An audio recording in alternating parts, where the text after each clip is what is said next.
Your opinion about couples remaining friends after divorce? That's a tricky one because I think some manage to strike that balance, some never. I think it's more when you have a child involved. I think it's always essential to continue having some sort of a cordial relationship.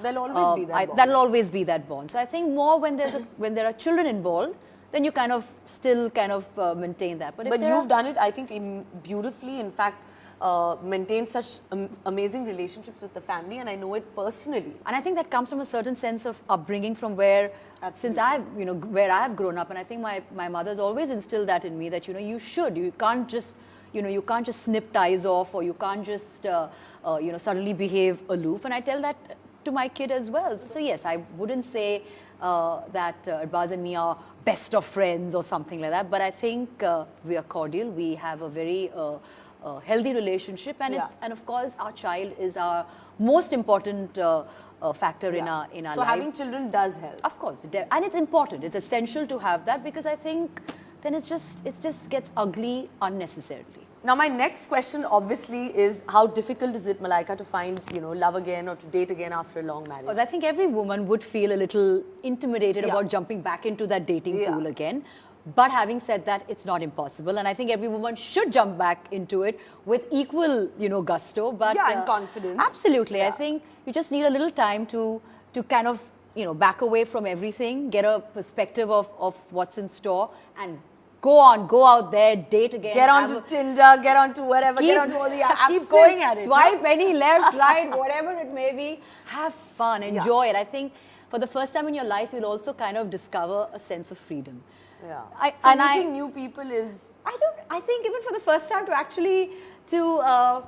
be in a bed all alone, is also a new thing, Well, of course. I think it's quite refreshing not to have somebody, share your bed or your space, so enjoy that. So what message do you have for all the young girls out there who who are actually constantly waiting for someone to come into their life, if they're single or divorced?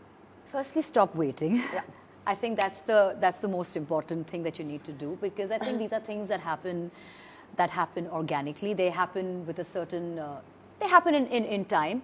The more you try to worry and bog yourself down with it, the more difficult it's going to get. So I just think that there's a time and place for everything in life. So which means if you meant to find that love and you're meant to find that partner, so be it. Yeah. But having said that, it's fine if you don't find that person in your life, that so-called Mr.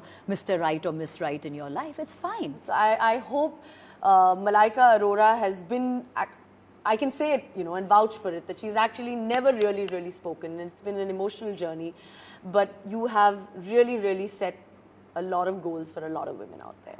On that note, we'll have you say toodles.